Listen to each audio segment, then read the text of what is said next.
Welcome back to Midnight Grappler Animals, home of Flub Nation. It's another off-season episode. Can you believe it? Neither can I. I'm your host, Lan, and with me I've got two gentlemen with some very hot, spicy takes for this. It's technically not going to be the last off-season episode. It may be. Actually, I don't know, because I don't know how I'm doing the ordering of these things anyways. But it is the last topic that we have to actually cover. Today, Salt and Keigen are here to give their hot takes on legacy superheroes. So, gentlemen, how are you doing today? What are we doing here? What do we want to just jump right into it? Salt, you were like gassing up how hot your hot take was going to be. Yeah. And you like almost got there until we like told you to wait. Yeah, Derailed me. Yeah. Well, I don't know. My take isn't going to be as good as when Keigen called Miles an otter. That's No, you call... No, you It all called... jumbled up in my head. I called Craig an otter. Craig's an otter. Craig is literally an otter, yeah. Craig's listening to us right now. He's an otter. If you're No completely goofing off. confused, listen, if you're completely confused about what's going on here, just go listen to the B-side of all the off-season episodes that I'm sure will hopefully be out by the time this episode comes out. Patreon.com/MidnightGrapplerAnimals. Midnight Patreon.com/MidnightGrapplerAnimals. Grappler Animals. Gotta say it twice. Like, And also, an like, announcement. layer that in at, like, a minus 12 decibel level throughout the episode. Constant. Harmonize it. Yeah. All right, legacy superheroes. I got this. For Shoot. better or for worse, legacy superheroes have a problem of putting the legacy superhero itself into a constant state of now, which reduces the previous iteration of the legacy superhero into nothing. Does that make sense? What do you mean by the previous iteration? Do you mean like, so this happens only if there's like a third iteration of a thing? Yeah, you would have to have at least like another legacy character. So like if we use Spider-Man, for example, the arguably the first legacy Spider-Man is Ben Reilly, right? Right. Yeah. Probably. So then when you have Miles, it then shunts Ben Reilly off to the side. Yeah. Mm-hmm. And I think you can use Deservedly. that example for a lot of the legacy superheroes.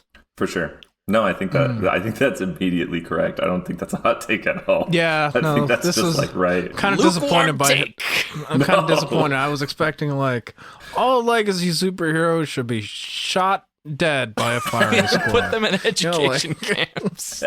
Oh no, RFK. Oh.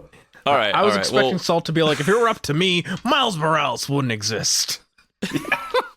I could never beat Glenn Beck's take when they first introduced Miles, and Glenn Beck said, "What is he? Half black, half Puerto Rican, half gay?" That was perfect. What is he, some kind of otter? Oh, what is he? Some kind of Suicide Squad? Oh damn. Some kind No, of dude, otter that's man. Superman. Okay, that's Superman Yeah. is the Suicide Squad. Get it right. All right. So let's see. Who's got what are your favorite legacy superheroes? Oh. So, like, I think legacy superheroes, like, there's two different kinds. Oh, we There's- need to define this. No. So, I mean, no, one of we got it. we could. I don't know. Like, one of my things about legacies though is like, there's like I feel like the ones people talk about the most are things like Green Lantern, right? Or at least successful ones like Green Lantern or Flash are probably the two that people will talk about as successful ones, and then like I don't know, Miss unsuccessful Marvel. ones. Well, Miss Marvel's I a think good was. one. I would say that Miss Marvel and Miles Morales are two of, if not the only, truly successful legacy superhero characters of the past decade in some. Yeah. Unless there's a third one that you can think of. I mean, any Well- Robin. Robin's a good one. Damien. Damien is 20 years old now. Yeah. It's weird that they haven't made a new Robin. They had to have tried at least a few times. Right? Duke. They did that We Are Duke. Robin thing. Right. Duke We was are never Robin. Robin though. Yeah, but they did try to make Duke's Duke the a thing. signal. Okay, Duke's the Yeah, signal. but they did try to He's make Duke a daytime thing, Batman. you know? Yeah. Oh. But like that's kind of how legacy has happened with Batman is they've started creating new characters. I mean, well, stupid. I am Batman, right? That's another Batman. But Batwing was New 52 stuff, and I mean he wasn't new, but whatever. Like, I don't know. No, I see what you're saying, Keigen. Like with Batman, it almost like it's like going through a prism, right? Like it's no longer this chain link thing, but it kind of deviates outward in all directions.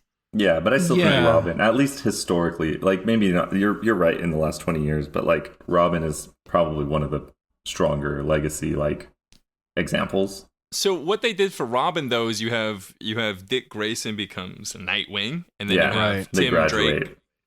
Yeah, It's a Tim graduation Drake thing, becomes Long John Silver's. I mean, Red Robin. And then, so like by giving them their own titles, like they get a little bit rescued from that obscurity. Yeah. Yeah, But, I think it is like it cemented itself as a title to be grown out of. Yeah. Right. Which I think is a very interesting thing for a legacy superhero title to be. Yeah. Where it's like, temporary. you can't imagine. Yeah, exactly. It's temporary. It's like a stepping stone towards something else. Granted, whether that's Batman or, some other hero title that might possibly get forgotten when they reboot this for the goddamn 50th time. When Tim Drake is back to being Robin again. When he's back to being, and when he's Drake, remember when he's just Drake? That's so stupid. Yeah. So stupid. What an awful character. So when Damian graduates, the assumption is that someone else is going to take the mantle again, right? Like there is going to be a new person, or maybe Tim Drake just comes back again. Yeah, again. Damian graduates. Robin. He is Robin. Is he? Again. Is he Robin now? Yeah. Oh. Chip has him Robin again, or somebody. Oh, I don't Chip. even think it was Chip. I think it happened before Zdarsky. Okay. Here's a thing that people have very strong opinions on legacy characters. Shared legacy, like does it work? I mean, Spider-Man is a good example, right? Miles Morales doesn't have a different code name. He is just Spider-Man. Can there be multiple Robins? Green Lanterns obviously make it work because they're cops. Can there be multiple Flashes? The Flash was the case where that worked the least. Like those were all very clear examples where it worked, and it got so weird and confusing with the Flash. Well, with the Flash also, it was a whole thing of like, oh, I'm taking over the name while Barry Allen's, I don't know, stuck in the Speed Force or whatever. Yeah. Right? So then when it got to the point where Jeff Johns was like, actually, I want to bring Barry Allen back because I really like Barry Allen. I don't know if that's actually how Jeff Johns sounds. Who cares? It's actually exactly how he talks. Perfect. I think that's pretty. Got it in one once again. I have a citation. Yeah, you're good. So when that happens, you're stuck with the problem of like, okay, you've had Wally West, who's been the Flash for, I think at that point was like 20 years, right? But now Barry Allen's back. So what do we do? What are we going to do with Wally? What's going to happen to Wally's legacy too? Because then you have an entire generation of people that grew up on that specific Flash. Just as there's an entire generation of people that grew up on one specific Robin, right? What do you do when you have to like pass off or share the mantle? And I don't think comics has really, or superhero comics at the big two level have really figured that out yet. Aside from like, adding a subtitle or a subheading to the title of the comic. Like now it's Laura Kinney Wolverine instead of just Wolverine, or Miles Morales Spider-Man, or trying to think of what else. I think Laura Kinney's a cool spot to jump on though, because like I can't imagine an X-23 book would sell nearly as well as a Laura Kinney Wolverine book. There's no strong reason to not just let her be Wolverine as a codename forever at this point. Yeah, especially when they've reiterated that a lot over the past like 6 years as well, right? Like there was a whole thing in the beginning of the Krakoa era where it's like, oh yes, this is Wolverine. This is like not, we have two Wolverines and it's fine. You know, like you can call yourself the other Wolverine, just as like, and again, that follows downstream of the other Spider-Man, right? Like it's the shared identity thing that works fine. I think for me, the big thing about legacy superheroes is a matter of shelf life. And I mean that in the sense of like superheroes and the overarching arc of their character, in the sense of a soap opera, right? Like we talk about all the time how like superheroes are always stuck in their third act. So what do? You introduce a new hero with the same name who can go through those first two acts again. But this time it's okay because it's a new person going through it, so you don't have to worry about that. But at the same time, it leads to this sort of like speed running of a lot of the big beats. Like with Miss Marvel, for instance, where, you know, we just recently hit a decade on her like existence as a character. But, you know, now we've gone through all the major beats, you know, like you've been in an event, you've died. All her family knows who she is. All her supporting cast knows who she is. Knows who she is, right? She also had to do the whole thing where her identity was like restored too, I think, right? Like that was another thing that had to happen. After Secret Wars, she had it restored or something, didn't she? And then something she still ended up telling everybody, or maybe it happened again. I don't know. I didn't really follow. I didn't keep following it. But you know, that happened within the span of 10 years, whereas like with a character like the original Spider-Man, you know, that would take 30 years, maybe 40 years of comics to really get to that point. So we're at a point now where to try and establish a character's like importance, I guess, we're having them speed run through all the beats just to like reiterate, like, this is a character that we want to keep around. This is a character that is important, guys. We're not look just how good the stories are. Yeah, you know, like, come on, Spider-Boy is going through his own superior Spider-Man moment. Or whatever. No. Did that happen? I don't know. Is this another thing I have no idea. No, it's like the young octopus has replaced him. It's so up that this is a thing that probably did happen. There's like a non-zero chance that Slot beat me to the punch with this. The masters of biology octopus has switched minds with him. This is why you don't need to worry about AI writing, because this is the level that people expect from comics. Yeah, this is comics right now, right? Like you can listen. The whole thing with Spider-Boy, it's like, okay, I would buy the David Aya cover. I still would if I saw it. It's $10. He sells well too, is the thing. Spider-Boy sells well. Nobody knows why. Nobody knows why. I don't know who's reading it. I don't know. Doing this. I don't know. I do not know any people who are actually reading Spider-Boy. I know people who are complaining about Spider-Boy. I don't know anyone who's actually reading Spider-Boy. Like, even at my comic shop, when I go in week after week, you know, I never run into someone that's like actually reading Spider-Boy, you know, like I never meet anyone who has an opinion on Spider-Boy. and yet, you know, keeps getting published. It keeps being a book that exists. Just like that new Champions book. Is that what the one is that Gleb's doing covers for? Yes. I feel bad every time I see him do a cover because I'm like, this is a really nice cover, but these characters, man. Yeah. And that's got its whole can of worms with like them being characters that were initially made for like variant covers, which were then turned into actual characters, and you know, rights stuff, which well, that's arguably the successor to the legacy hero. The variant cover hero? Variant cover stuff. Yeah, and I would lump in all the multiverse stuff too. Like I would, in that sense, I would say that the legacy hero is basically a product of the past. Like, not that it won't happen again, but it's not going to continue with that same momentum. Those variant characters and those multiverse characters are like they take the place of the legacy character. Yeah. I think you're right. Like I think the multiverse in general, not just in comics, you know, like we're seeing it in movies, we're seeing it, I guess even in video games, wink, wink, nudge, nudge, where that is like the new mode of storytelling, where it's like, okay, this character that everyone knows has reached their third act. Nothing we can really do with them at this point. Let's bring in the alternate version of this character who will now be who will now run alongside this already existing character, but you know, we can do more interesting stuff because no one really knows what's different about this variant character or this multiversal character. Arguably, the first legacy hero is both. Like Barry Allen is both a legacy hero and a multiversal hero. Mm-hmm. Yeah.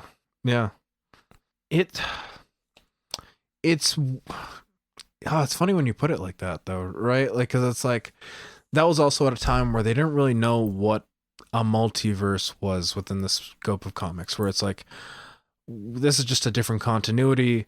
You know, let's do a comic where we're melding these two continuities together, and that's like a crazy thing, you know? And that is obviously like the small domino to things like Crisis on Infinite Earths, which I guess then does lead into Final Crisis. So really it is all just Barry Allen's fault. I hate the Flash, actually. You know, that's my conclusion to this entire episode. If we can end this early, is the Flash sucks. Awful track record sucks. For a comic. No need. No need to write Flash comics. We're done. We're like, why are we doing Flash comics in 2023? Barry Allen. All my homies hate Barry Allen. Barry Allen. I hate Barry Allen so much. That guy. Doesn't matter what universe. That mother sucks. We had a glimmer of hope with Wally West, and then they took him out back and it took a shovel to him. Wally West will be blessed by the light of Allah when he dies and goes to heaven. And Barry Allen forever, so that Barry Allen can just continue to maintain the Flash sucking forever and no hope for it. Barry Allen is an agent of Shaitan. That's my concluding note. We're only like 20 minutes into this episode. There we go. My concluding thoughts. Barry Allen, you fucking false prophet. He tried so hard. He tried to run fast. He couldn't. Oh, maybe if we run faster. Oh, you know, we run faster when we run together, guys. All right. Go f*** yourself, buddy.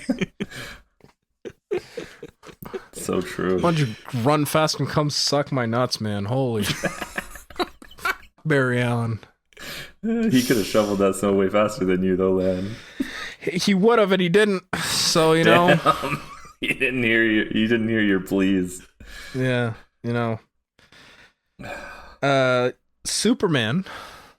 That's a character that people. Sweetie, we love him. We love Superman. No, hold on. Yeah, Flash, that's in the past now. Superman is a character who I think is probably the best locus for a lot of discussions relating to legacy superheroes in the past decade, especially, you know, with John Kent, right? And the whole rigmarole, I guess, there. Because like that...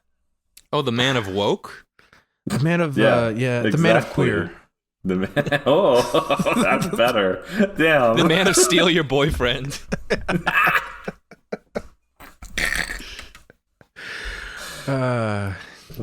He can. I haven't read anything with that character. I don't know. He can bounce on 10-inch cocks with one leap. Oh, good for him. That's impressive. Yeah. No, correct me. Wasn't there a different John Kent and not the dad? Like, wasn't there another John Kent before this John Kent? Like John or no? He was. I swear to God, there was like a Kryptonian who changed his name to John Kent. Oh, you're thinking about Mon-El, right? No, different guy. Different guy. Other John. He was Kents. Nightwing, but the Kryptonian. Oh, Nightwing. that one. Yes. His name was John. Yeah.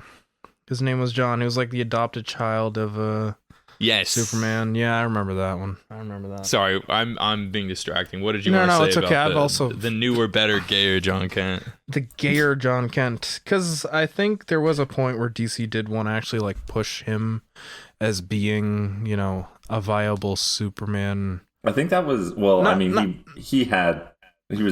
it was a Superman book, right? He wasn't Right. Superboy. But I think the 5G stuff would have made him Superman.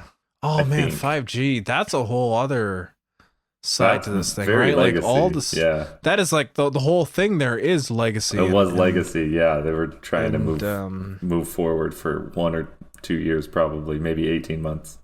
Yeah, and they would have regretted it. You know, the and future gone state back. stuff too, right? Like where the whole thing there was like everyone's been pushed aside. Here are your new legacy: Superman, Batman, Wonder Woman, our new woke Wonder Woman, who has no problematic associations. Shout outs, Guy. She's not from Idaho. She's not from Idaho. Are you talking about the Brazilian one? Yeah. Yeah. Is she in any comics now? Like, is she around? She shows up in King's Wonder Woman. Is my understanding. She's not like a main character, but she has appeared multiple times. It kind of feels like a lot of those characters vanished, not even when the Absolute Line debuted, but when the Absolute Line was announced. I mean, like, we don't have room for all this excess. She's been gone for a while, though. Yeah. That was just I don't even know. That Some would say shortly after Guy put out that essay. But, you know, you can't say conclusively. On the way back to Brazil. Yeah, on the way back to her home island. In Idaho. Yeah,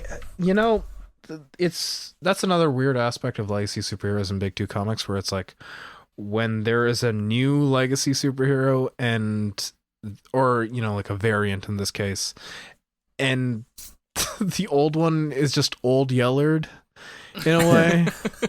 Right, like that's what happened to Jake Garrick originally.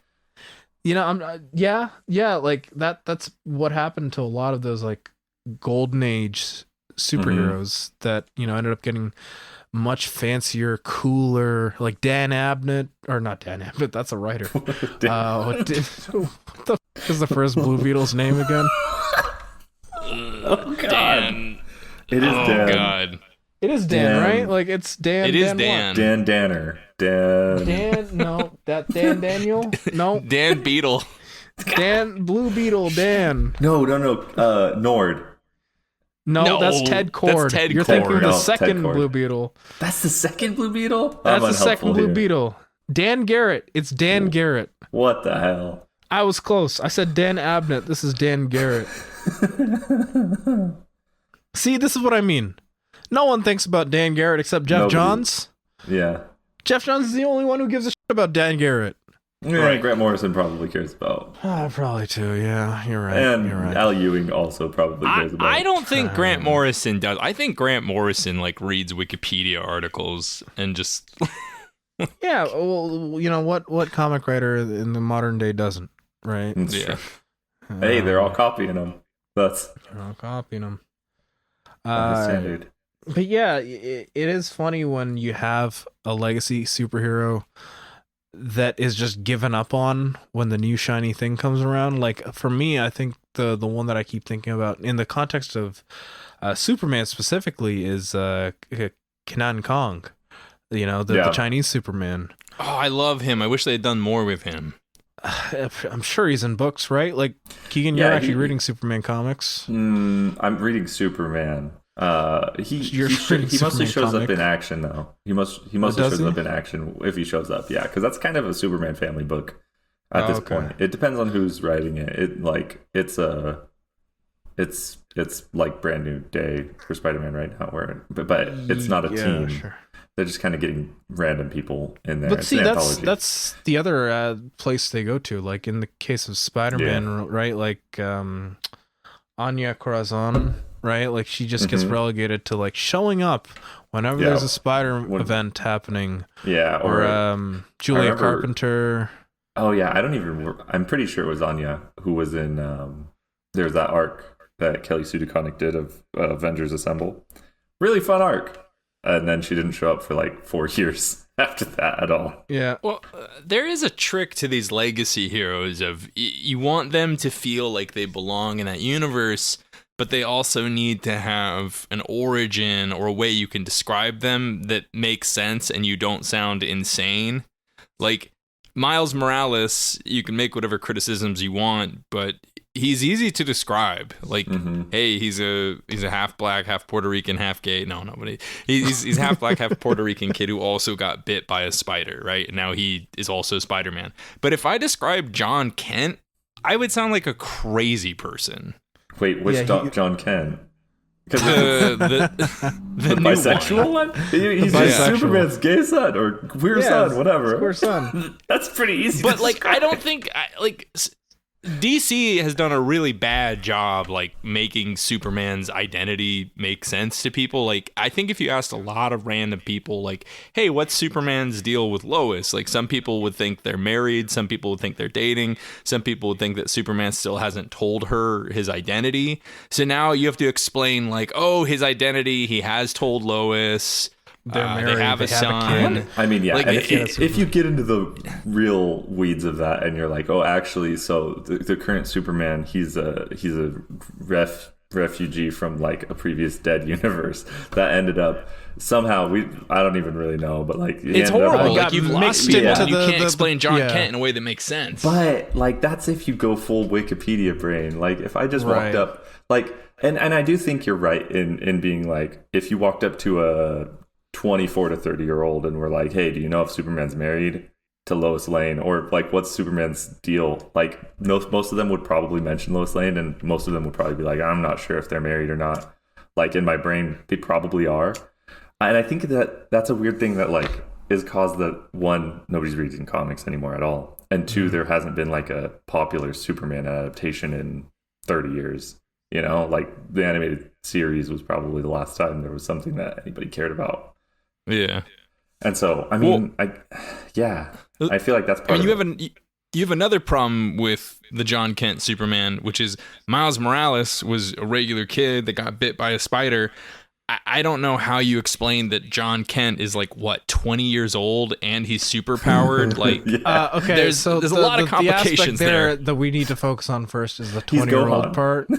Right? Well, we'll see. Yeah, that's the 20-year-old thing. part is really It's exactly stupid. like Gohan, you're right. Yeah. Like, So- it's so much easier when you just say, like, oh, yes, Gohan, he was in a hyperbolic time chamber for a year or 5. Yeah, basically, Right? yeah. Like, that is the it's- explanation, yeah. Really, Superman gets a lot easier when you start explaining in Goku terms. Yeah, and This people is because understand Dragon Goku Ball Z terms. is the superior media. This is what It is. DC needs to do. They need to rebrand Superman as Goku. Yeah. Well, Hell yeah. they have. Superman You know, taco that's what trucks. Scott Snyder's Let's whole go. thing in Justice League was, right? Like with the you know, him replicating the father-son Kamehameha. And That that was- was Justice League, right? Yeah, but The that fucking I think Jorge that Jimenez. was. I mean, yeah, that was very much a partnership choice, though.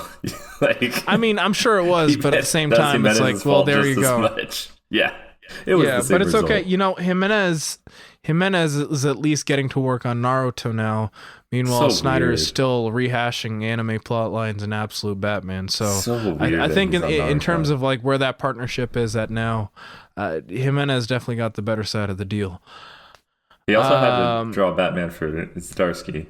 I got to, you know, Yeah, whatever. I don't know. I had to maybe. I'll get around. I'll read it eventually. Yeah, I won't Okay. read it, but I'll have Congratulations. opinions. I'm sure. Yeah, let's go. 2025, we're normalizing. Actually, it's not. It's already normal. What is there to normalize? Not reading comics and talking about them as though you read them. Yes. Yeah, man. The thing that's That's a core tenet of anti-reading. So yeah. What? You want me to do the thing that every average Twitter comics fan has done for like the past decade or two? I made a face. there. I Yeah, don't they know do. why. They want you to do that. yeah, I listen to the voices.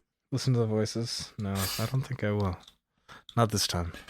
Well, if we return to Miles for a second, like he is a pretty compelling thought experiment. Like Miles, regardless if you like him or not, he is one of the most successful legacy superheroes in terms of recognition by like the comics reading public and the non-comics reading public. Well, that's because he's also got like many successful adaptations too. Like he's been in multiple TV shows now. He's got one of the most popular Spider-Man movies of all time. Two of the most popular Spider-Man movies of all time. He's been in 3 video games.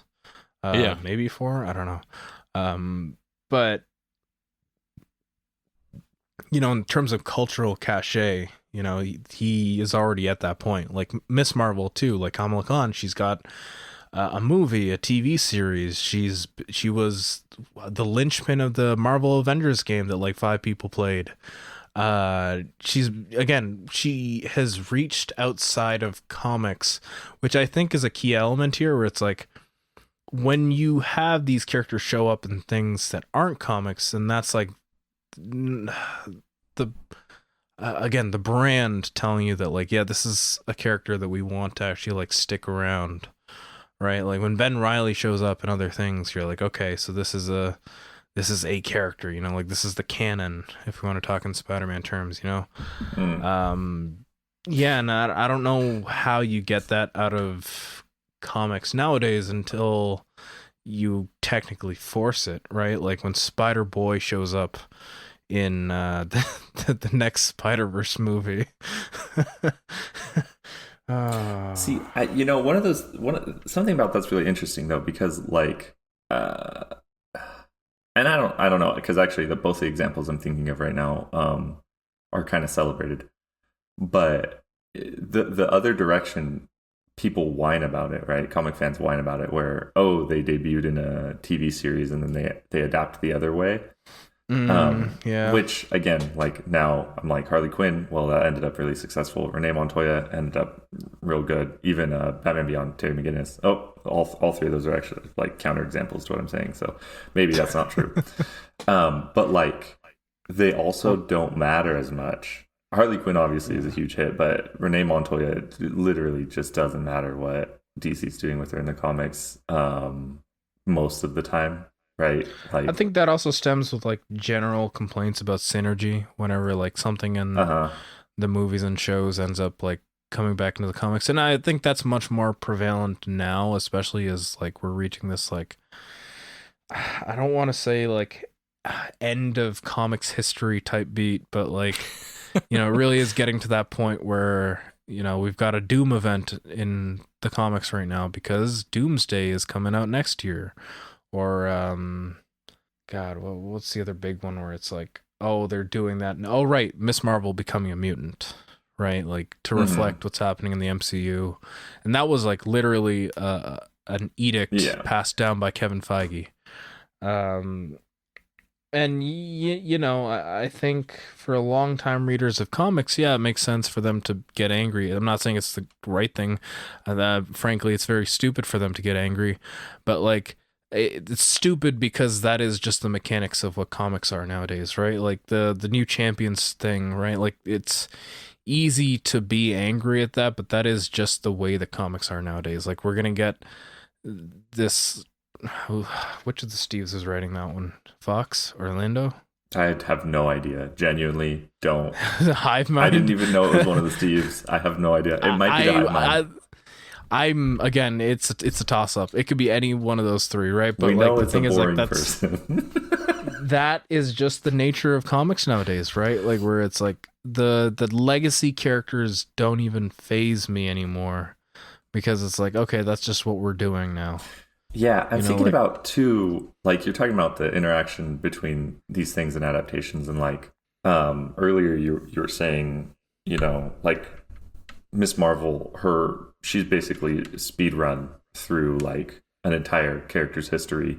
And it's like more efficient, really, right? It's optimized to a degree where it's just like, all bangers. It's where we're cutting out like, I mean, not the filler because the filler's fun because it's not actually filler, but like we're cutting out like more boring eras of Spider-Man's history, right? Because like as much as Miss Marvel is a Captain Marvel legacy character, she's very much a Spider-Man. Like that's template anyway. So I think one of the things is like when you take Spider-Man and you adapt Spider-Man, Peter Parker's story, right? You get to do that. You get to optimize it and make, 3 movies 2 hours long, and like all 3 of those movies can be pretty good because you optimized them, right? But you've already gone through optimization with Miss Marvel through being a legacy. So like you have less no matter what. And then you adapt that and you have even less because you're going to optimize even more. Yeah. And I think there's this weird process too where like Batman, you can improve Batman by taking things from his adaptations and adding them to the comics. It's just true. People have good ideas in movies. They put good ideas into the movies, and those good ideas should get brought back over to the comics. But when you overly optimize through that process, you have less like ways to engage both of them and pull and push things around. So like into the Spider-Verse, there's nothing there that's actually new. It's just optimized pieces of Spider-Man lore, either given to Miles or like reproduced in some other fashion. And now it's a new thing, and it's really entertaining. It's really well made, but like there's nothing besides multiverse bullshit to really pull over into the comics, which is already there anyway. Well, I think that's the next logical step, right? Where it's like you do the current iteration of Ultimate Spider-Man, where it's like, okay, we're doing a new thing, but this is also like we've got the beats. We know what the overarching beats are. Invincible is a legacy superhero. Yeah, totally. Right? Like if you go through those volumes, you can pinpoint exactly which moments are like, oh, this is and I hate using this term, the canon event for Invincible, right? Like the whole, there's even a whole volume called Reboot, right? Yeah. And that's not just Kirkman taking the piss for as much as he thinks that he's taking the piss. That is just like the logical endpoint for a comic that runs as long as Invincible does to get to. And one that's doing the superhero stuff that it's doing, like he touches on every era of superhero comics through the end of it, Right. So I think at this point, what it means to be a legacy superhero is to optimize, is to like become the most optimized version of the superhero soap opera that you can be.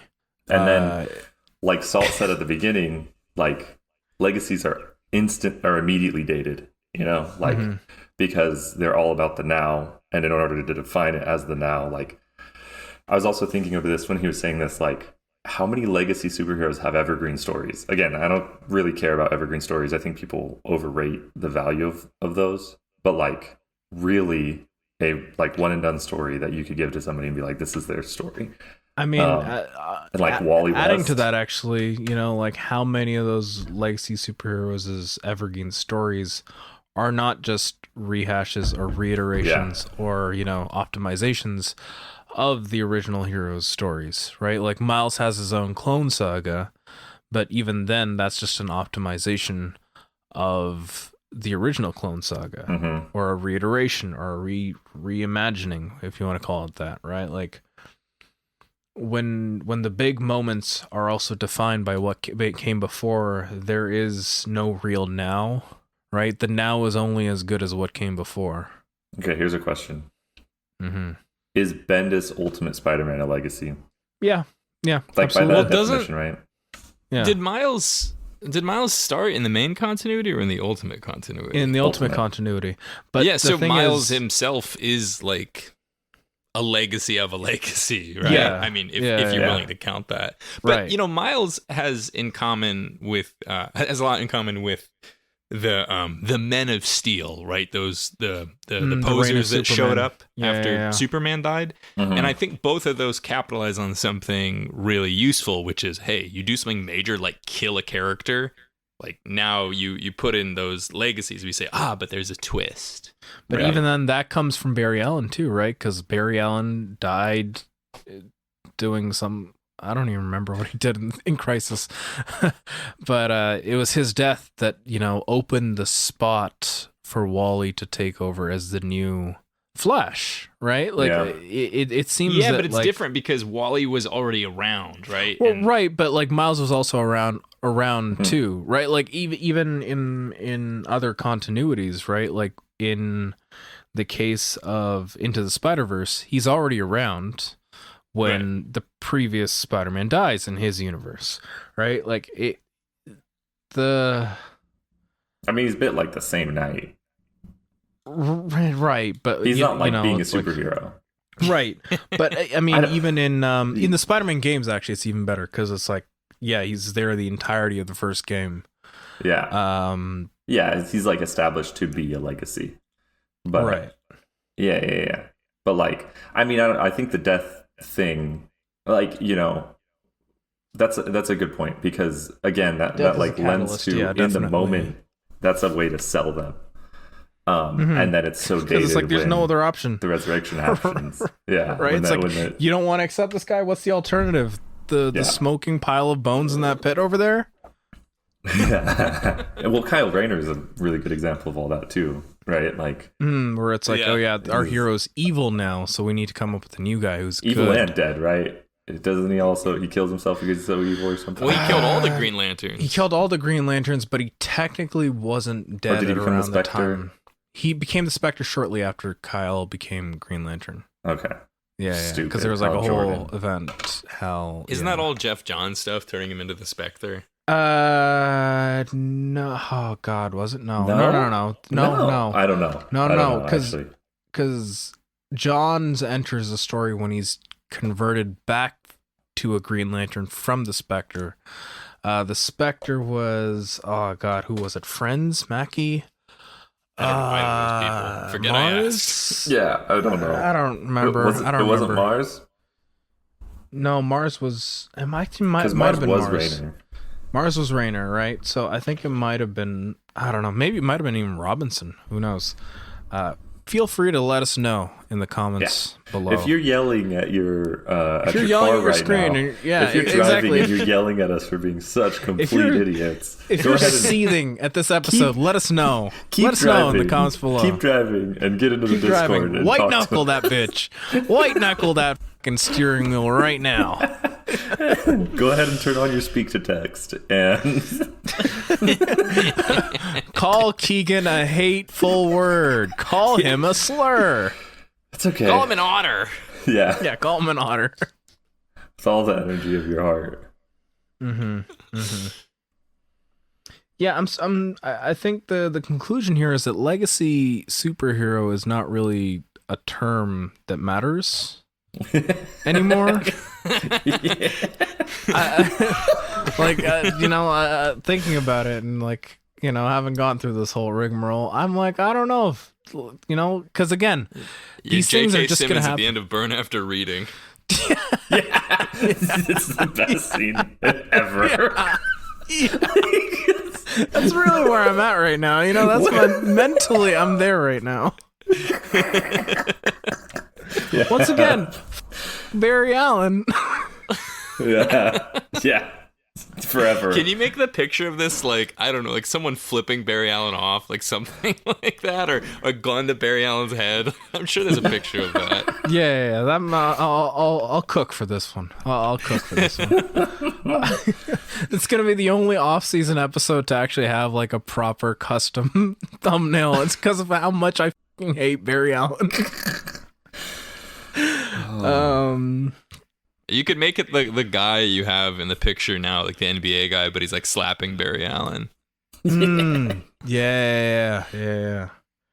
Flying past a broken legged Barry Allen. Yeah, you know, or Peter Griffin at the bottom of the stairs. You know, that pose, but for Barry Allen.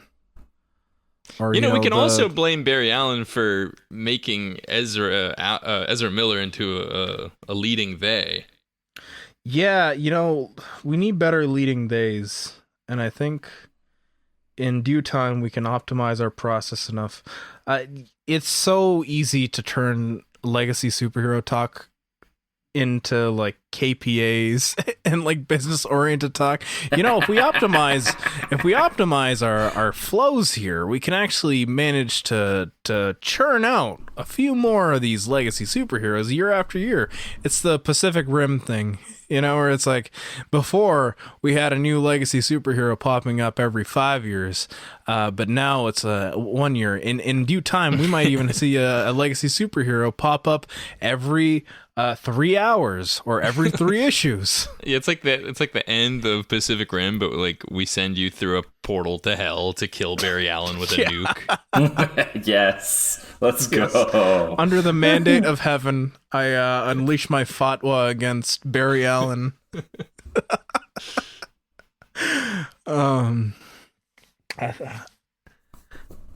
Guys, is that the episode?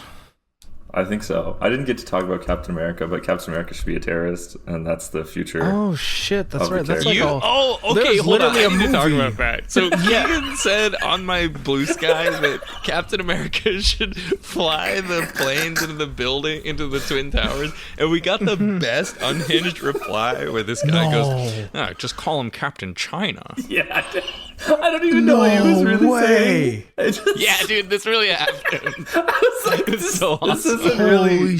It was not comprehensible. So I was just like, yeah, man, China should have Captain America too.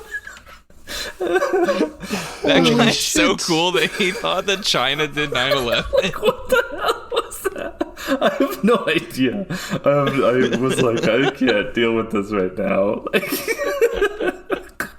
Yeah, that was pretty crazy. You need to reply more unhinged things like that so you can lure out freaks. I mean, it's my genuine belief also. I mean, not the plain flag part, whatever. He could be a terrorist in ways I want him to be a terrorist, in more heroic ways, I guess. But I got a few ideas for ways he could do that. I'm feeling it. Italian ways, right? Oh, yeah. Oh yes. Oh, Lynn yes. likes that one.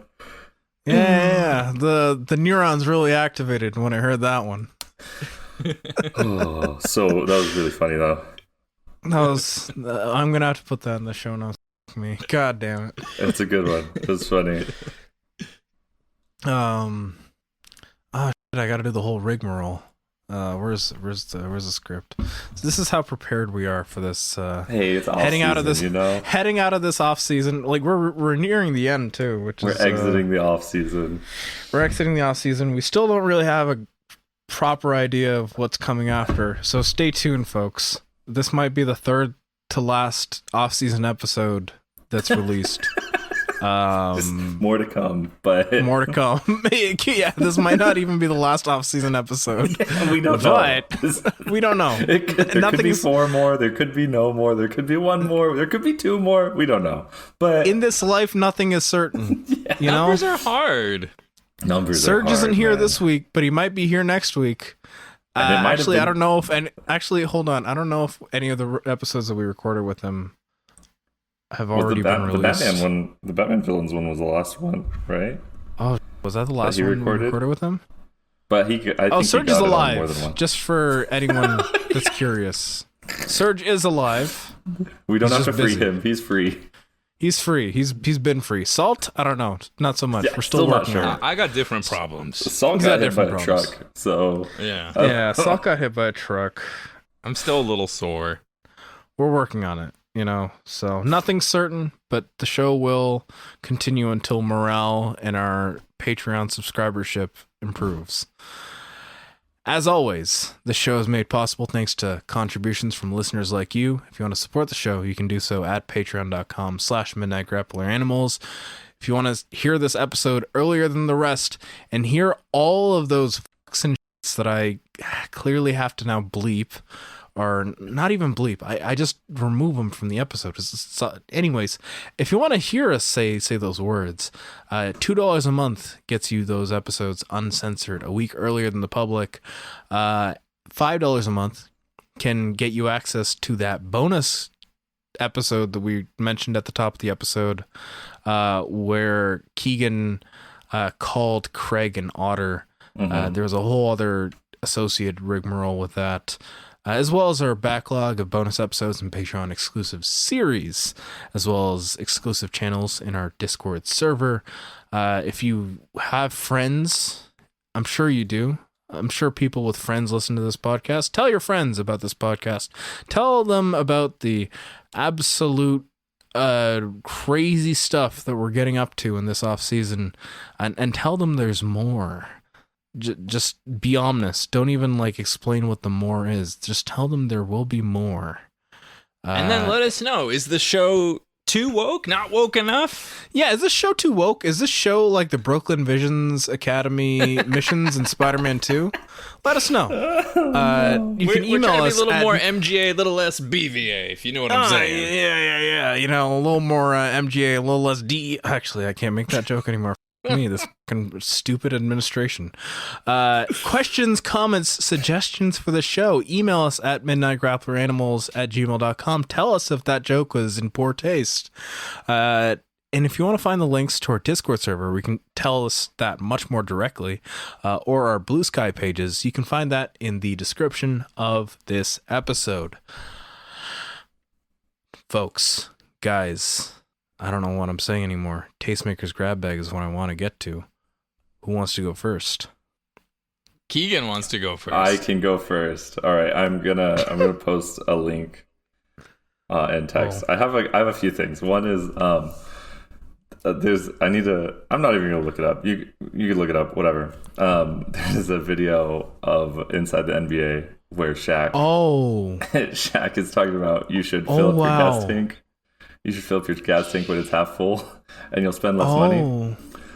And I was thinking about that a lot lately because I got into an argument with someone where I was literally Shaq in that argument.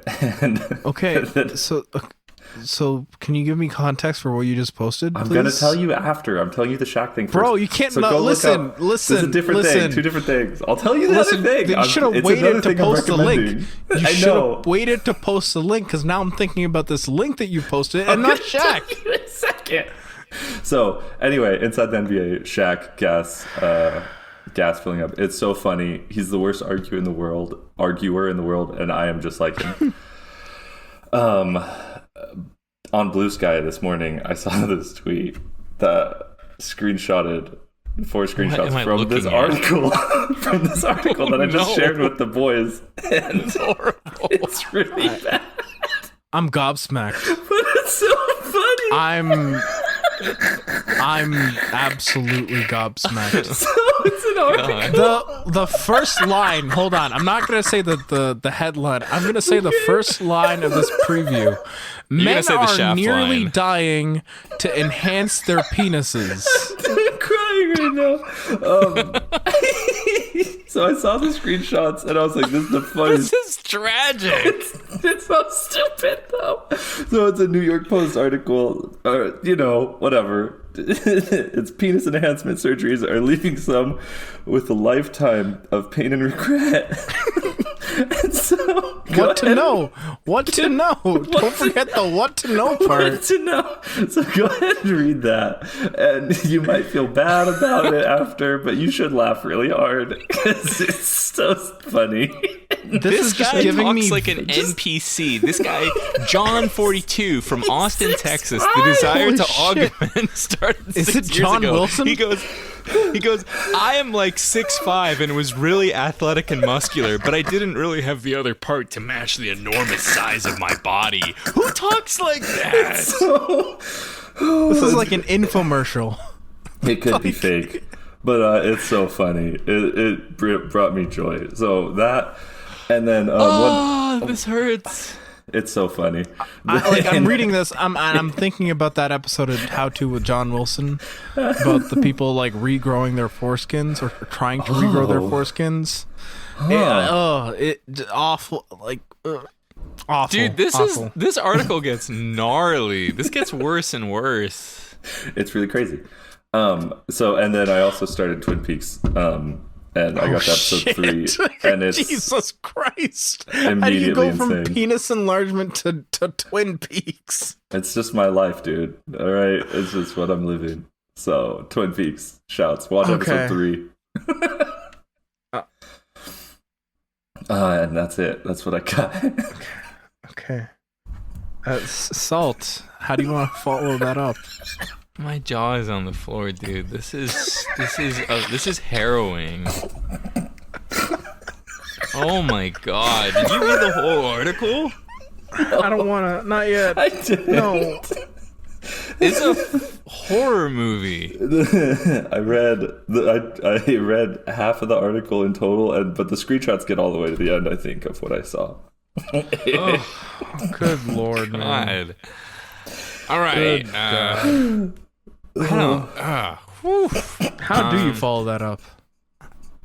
You asked me to go first. You told me to go prepared. first. I think you just chose to go first. Okay, All right, clean break. Run the tape. I have 2 movies. Recommending 2 movies for you.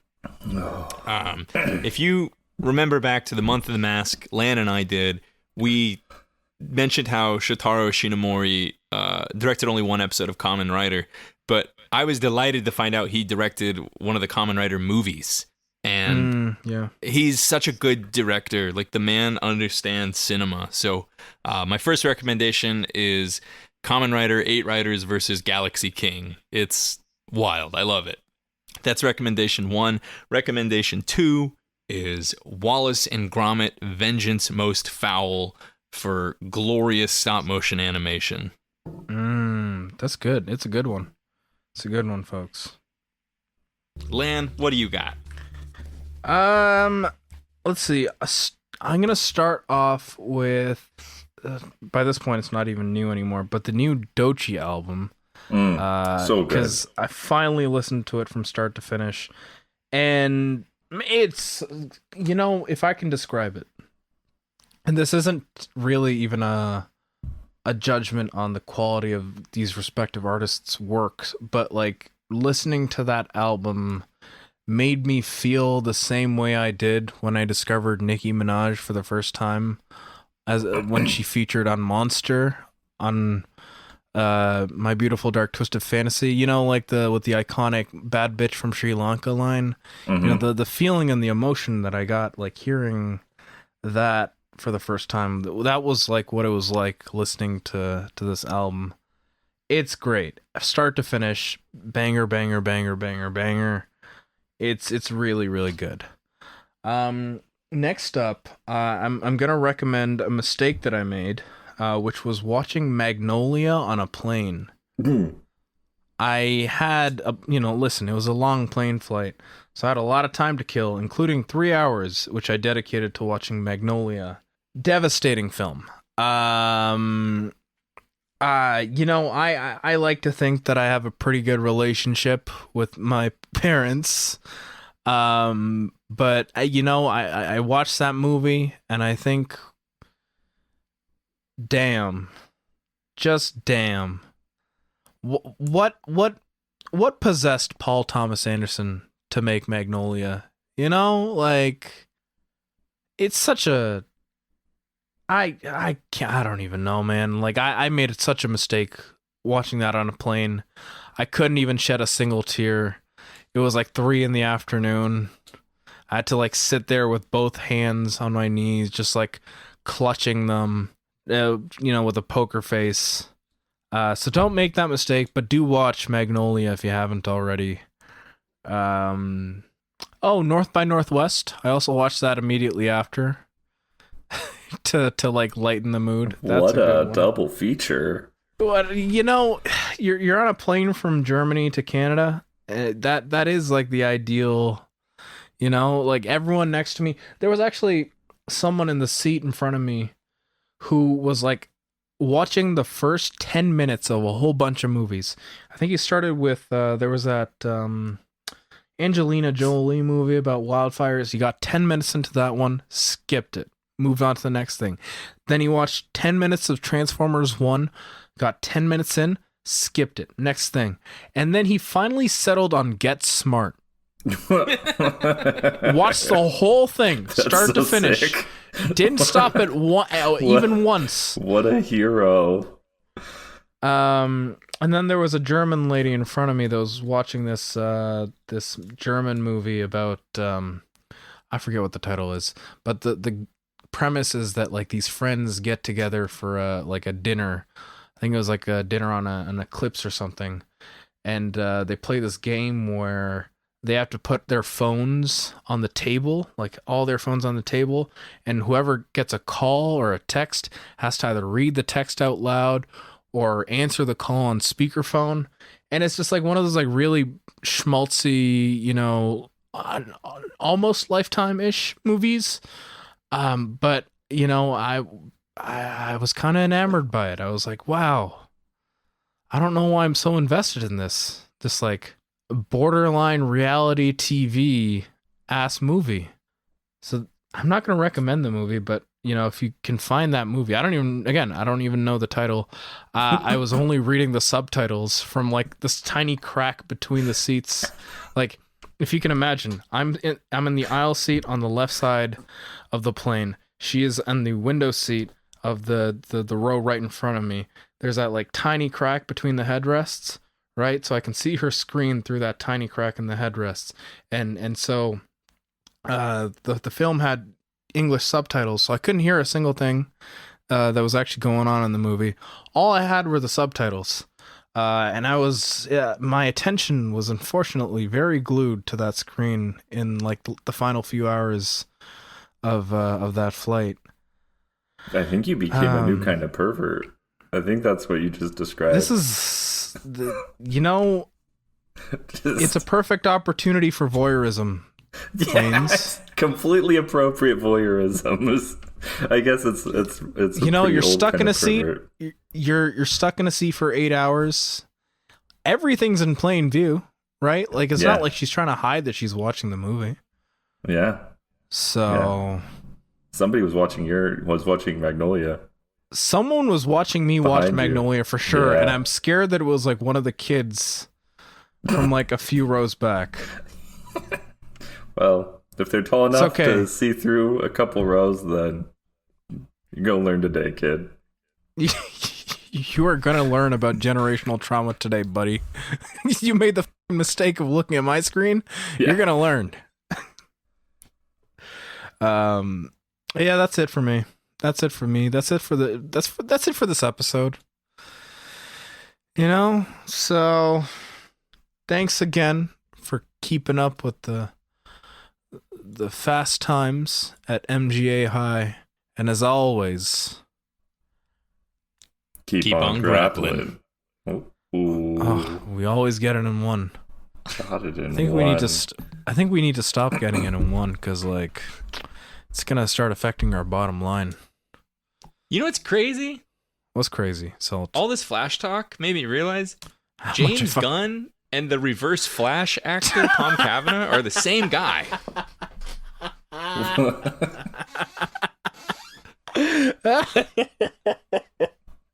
It's the same man. That is pretty crazy. They do look frighteningly similar. Oh. It's like a meme waiting to be born. Oh, all white people don't look the same? Explain this. Hey, can I copy your homework? Throw his brother in there too. Yeah. Throw his brother from Gilmore Girls in there also. Oh yeah. No, he looks more like the Flash actor than his own brother. And then throw the Flash in there too then. It's just like they're all connected. There's layers to this.